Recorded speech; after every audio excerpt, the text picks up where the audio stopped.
High guys, welcome to crick chat Venkatesh. ముందుగా మీ అందరికీ దీపావళి పండుగ శుభాకాంక్షలు.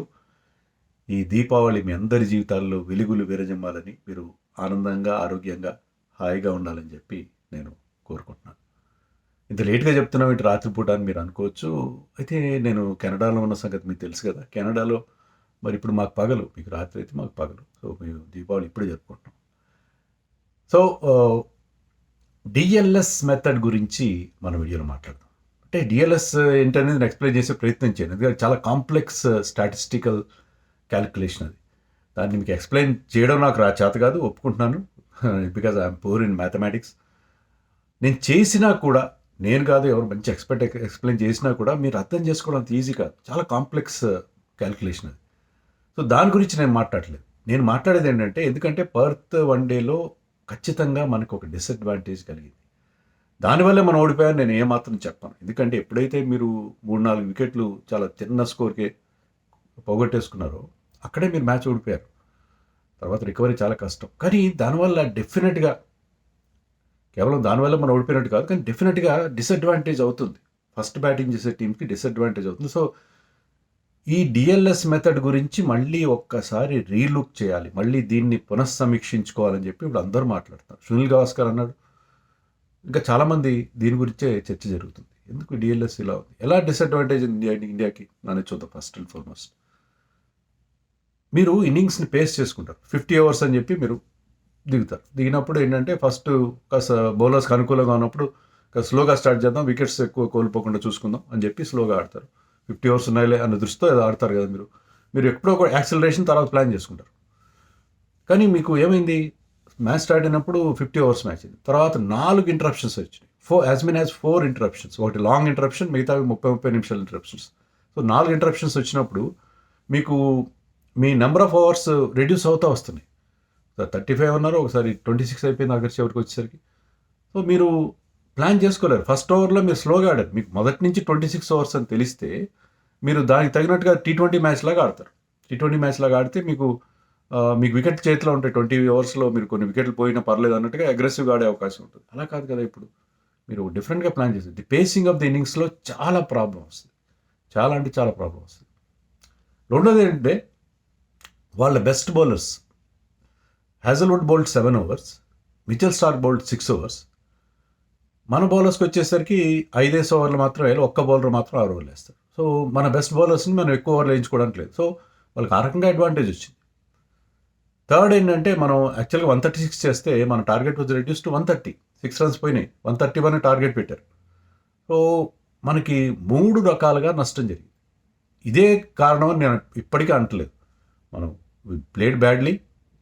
ఆస్ట్రేలియా వాజ్ డెఫినెట్లీ బౌలింగ్లో కానీ బ్యాటింగ్లో much superior to us in that match. But మనకి డిసడ్వాంటేజ్, మనకని కాదు, ఇన్ జనరల్ ఫస్ట్ బ్యాటింగ్ టీమ్స్కి డిసడ్వాంటేజ్ అవుతుంది. అసలు మీరు ఆ స్కేలింగ్ డౌన్ ఎందుకు అయింది అనేది మీరు ఒకసారి అర్థం చేసుకోండి. అంటే డిఎల్ఎస్ మెథడ్ అంతా నేను ఎగ్జాంపుల్ చెప్పను. నేను స్కేలింగ్ డౌన్ ఎందుకైందంటే, 136 చేసింది 130 ఎందుకైందంటే, ఇక్కడ ఈ డిఎల్ఎస్ మెథడ్ అనేది ఏ ప్రిన్సిపల్ మీద వర్క్ అవుతుందంటే, రిసోర్స్ పర్సంటేజ్ అనే ఒక క్యాల్కులేషన్ ఉంటుంది. మీకు స్టార్టింగ్ ఆఫ్ ది మ్యాచ్లో, అది వన్ డే మ్యాచ్ అనుకోండి, 50 ఓవర్లు 10 వికెట్లు, అప్పుడు మీ రిసోర్స్ పర్సంటేజ్ ఇస్ 100%. దాన్ని బట్టి అలా కాకుండా సగం 30 ఓవర్ల తర్వాత it will get reduce to say some 40%. అలా మారుతూ ఉంటుంది రిసోర్స్ పర్సంటేజ్. దాన్ని బట్టి ఆ క్యాల్కులేషన్ ఉంటుంది. ఆ డిఎల్ఎస్ మెథడ్ అనేది ఎవరు కనుక్కున్నారంటే, ఇంగ్లాండ్కి చెందిన ఇద్దరు, డక్వర్త్ అండ్ టోనీ లూయిస్, ఇద్దరు ఇంగ్లాండ్ చెందిన స్టాటిస్టీషియన్స్ దీని మీద వర్క్ చేసి 1997లో they have invented the system. దాన్ని 1999 నుంచి ఐసీసీ వాళ్ళు ఇంటర్నేషనల్ మ్యాచెస్లో, అది వైట్ బాల్ క్రికెట్లో దాన్ని ఇంప్లిమెంట్ చేస్తూ వస్తున్నారు. మొదట్లో అప్పుడు 1 డేసే ఉండే, తర్వాత T20స్లో కూడా ఇదే డిఎల్ఎస్ మెథడ్. అప్పుడు డిఎల్ మెథడ్ అనే అనేవారు, డక్వర్త్ లూయిస్ మెథడ్. దీనికి కారణం ఏంటంటే, అంతకుముందు చాలా రెయిన్ రూల్ చాలా దారుణంగా ఉండేది. మీకు తెలుసు కదా, 1992 వరల్డ్ కప్లో దీని గురించి నేను వీడియో కూడా చేశాను. South Africa was asked to score 22 runs of 1 ball. వాళ్ళు దానివల్ల సెమీఫైనల్ ఓడిపోయారు. సో 22 runs ఆఫ్ 1 ball, ఒక్క బాల్కి 22 runs చేయాలి. ఒక బాల్ 22 రన్స్ చేయడం ఏంటి? అప్పుడు అలా రెయిన్ రూల్ అలా ఉండేది. అంటే అప్పుడు productive overs, non productive overs అని పెడతారు. Less productive overs other. Most productive overs, less productive overs. Less productive overs 2 main ఓవర్లు వచ్చాయి. దానివల్ల ఒక్క బాల్కి 22 రన్స్, అంతకంటే రెడిక్యులస్ ఏమైనా ఉంటుందా? సో వాళ్ళు ది లాస్ట్ వరల్డ్ కప్లో వాళ్ళ వాళ్ళ ప్రోగ్రెస్ అక్కడ ఆగిపోయింది దానివల్ల, ఆ క్రూరమైన రెయిన్ రూల్ వల్ల. సో అప్పట్లో అలా ఉండేది. మీరు అనొచ్చు సింపుల్గా యావరేజ్ మెథడ్ పెట్టచ్చు కదా. ఫర్ ఎగ్జాంపుల్ T20 మ్యాచ్లో 20 ఓవర్లో ఒక టీం 200 రన్స్ చేసింది అనుకోండి. సో నెక్స్ట్ టీంకి మీరు వాళ్ళు 10 ఓవర్స్కి రెడ్యూస్ అయింది. సో ఓవర్కి 10 రన్స్ యావరేజ్ కాబట్టి మీరు వాళ్ళని 100 రన్స్ చేయమని 10 ఓవర్స్లో, అది కరెక్ట్ కాదు కదా. ఎందుకంటే మీకు 10 ఓవర్స్ మ్యాచ్ అన్నప్పుడు మీకు చేతిలో అన్ని వికెట్లు ఉంటాయి. మీరు 100 రన్స్ చేస్తే ఈజీ అయిపోతుంది.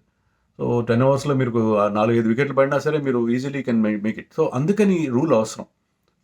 దానికి మొడాలిటీస్ ఏ విధంగా దాన్ని మనం ఇంప్లిమెంట్ చేయాలనే విషయంలో అప్పట్లో రెయిన్ రూల్ చాలా దారుణంగా ఉండేది. తర్వాత డక్వర్త్ లూయిస్ వచ్చిన తర్వాత కొంతవరకు దాన్ని మెరుగుపరచగలిగారు. డక్వర్త్ లూయిస్ 1999 నుంచి ఇంప్లిమెంట్ అవుతుంది, అంటే 26 సంవత్సరాలు అయింది. అయితే మధ్యలో 2014లో ఎందుకంటే డైనమిక్స్ ఆఫ్ ది గేమ్ మారినాయి. T20 ఫార్మాట్ బాగా అమల్లోకి వచ్చింది.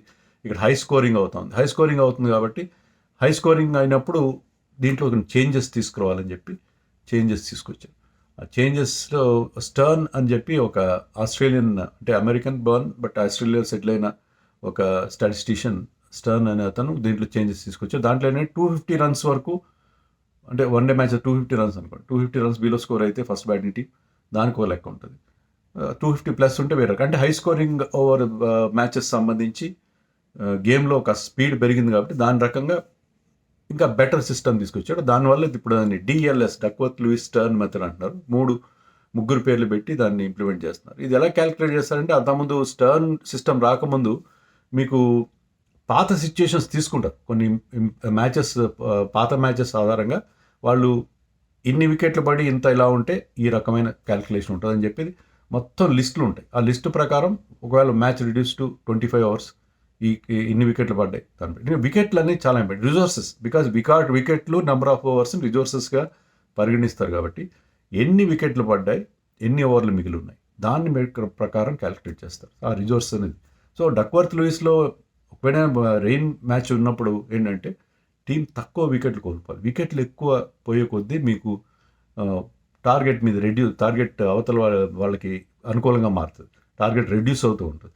So that is very important. Losing less number of wickets is important. So resources ఆ రకంగా చూస్తూ వాళ్ళు డిసైడ్ చేస్తారు. సో ఈ సిస్టమ్ అప్పటి నుంచి ఇంప్లిమెంట్ అవుతూ ఉంది. ఇండియాలో మన డొమెస్టిక్ వైట్ బాల్ మ్యాచెస్కి మనం VJD మెథడ్, కేరళకు చెందిన ఒక ఇంజనీర్ జయదేవన్ అనే అతను VJD మెథడ్ అనేది తీసుకొచ్చాడు. దాన్ని మన వాళ్ళు ఇంప్లిమెంట్ చేస్తూ వస్తున్నారు డొమెస్టిక్. కానీ IPL వచ్చేసరికి మళ్ళీ DLS వాడతారు. IPLలో DLS వాడుతున్నారు. IPL is also domestic tournament, white ball tournament. But IPLకి మాత్రం DLS వాడుతూ ఇంటర్నేషనల్ ICC రూల్స్ ప్రకారం డొమెస్టిక్ మ్యాచెస్, విజయ్ హజారే, ముస్టాక్ అలీ లాంటి చోట్ల they are using this VJD method, జయదేవన్.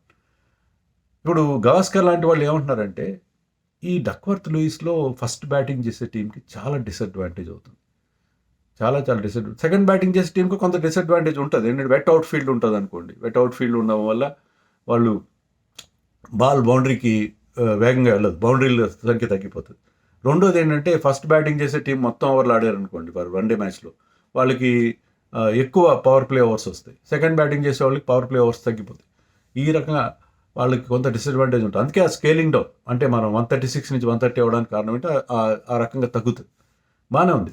కానీ ఫస్ట్ బ్యాటింగ్ చేసే వాళ్ళకి ఎక్కువ డిసడ్వాంటేజ్ అవుతుంది. ఇప్పుడు రెయిన్ ప్రమాదం ఉన్న మ్యాచ్లో ఏ కెప్టెన్ అయితే సరే బ్యాటింగ్ మొదట తీసుకోడు. ఇవి ఎలాంటి కండిషన్ అయినా మొదట బౌలింగ్ చేస్తాడు. ఎందుకంటే సెకండ్ టైం మీకు టార్గెట్ తెలుస్తుంది, ఎన్ని ఓవర్లు ఎన్ని కొట్టాలని తెలుస్తుంది. అది చాలా అడ్వాంటేజ్. కానీ ఈ అడ్వాంటేజ్ తగ్గించడానికి ఏదో చేయాలి, ఏదో ఒకటి చేయాలి, ఏదైనా చేయాలి. మనం అనుకున్నట్టుగా T20 లాగా వాళ్ళ ఇన్నింగ్స్ కాస్త ముందుకు జరిపేసి, ఇప్పుడు వర్షం వచ్చేది ఆగింది అనుకోండి మ్యాచ్, వీళ్ళు ఎన్ని ఓవర్లు ఆడారు వాళ్ళని కూడా అన్ని ఓవర్లు ఆడిపించేసి ఆ తర్వాత రిమైనింగ్ మ్యాచ్లో రిమైనింగ్ ఓవర్స్ ఇద్దరికి సర్దినా సరిపోతుంది. అలా చేసినా బాగుంటుంది. అలా కాకుండా మీరు వీళ్ళేమో మొదటి, ఫర్ ఎగ్జాంపుల్ చూడండి, మనం ఆడినప్పుడు 30 ఓవర్లు ఆడాం, మనం స్లోగా ఆడాం. లాస్ట్ 20 ఓవర్స్లో క్విక్ రన్స్ చేద్దాం అనుకున్నాం. కానీ ఆ 20 ఓవర్స్లో మీకు పోయింది మ్యాచ్, 30 ఓవర్ల దగ్గర ఆగిపోయింది. దానివల్ల మీకు లాస్ కదా. సెకండ్ టైంకి చాలా అడ్వాంటేజ్ అవుతుంది. సో ఈ మెథడ్లో సంథింగ్ డెఫినెట్గా ఇబ్బంది ఖచ్చితంగా ఉంది. సో దీన్ని మార్చాలి. గవాస్కర్ ఏమంటే విజేడి మెథడ్నే అవలంబించండి అంటాడు. మరి విజేడి మెథడ్ అంత బాగుంటే మన బీసీసీఐ వాళ్ళు ఐపీఎల్ ఎందుకు వాడట్లేదు? సో అలా కాకుండా స్టాటిస్టిషియన్స్ ఇప్పుడు చాలా గేమ్ ఎవాల్వ్ అయింది, చాలా రకరకాల వాళ్ళు ఇన్వాల్వ్ అయి ఉన్నారు. They should device a method wear the first batting టీమ్కి డిసడ్వాంటేజ్ లేకుండా, మనం చెప్పుకున్న 3 రకాల డిసడ్వాంటేజ్. ఒకటి పేసింగ్ ఆఫ్ ది ఇన్నింగ్స్, రెండోది అవతల బౌలర్లు ఎక్కువ ఓవర్లు వేయడం, మూడోది టార్గెట్ రెడ్యూస్ అయిపోవడం. వీటి గురించి అంటే వికెట్ల మీద డిపెండ్ ఎలా అవుతారు మీరు? వికెట్ల మీద ఎక్కువ ఎందుకు డిపెండ్ అవుతారు? వికెట్ల మీద డిపెండ్ అవ్వడానికి కారణం ఉంది. ఎందుకంటే మీరు మొత్తం ఒక టీం అనుకోండి, 35 ఓవర్ల దగ్గర వాళ్ళు 8 వికెట్లు పోయినాయి. రిమైనింగ్ 15 ఓవర్స్లో వాళ్ళు మొత్తం ఆడలేకపోయి ఉండొచ్చు. ఆడకుండా వాళ్ళు వికెట్లు కంప్లీట్గా పోయినాయి అనుకోండి, 40 ఓవర్స్ లోపల ఆల్అౌట్ అయిపోయారు.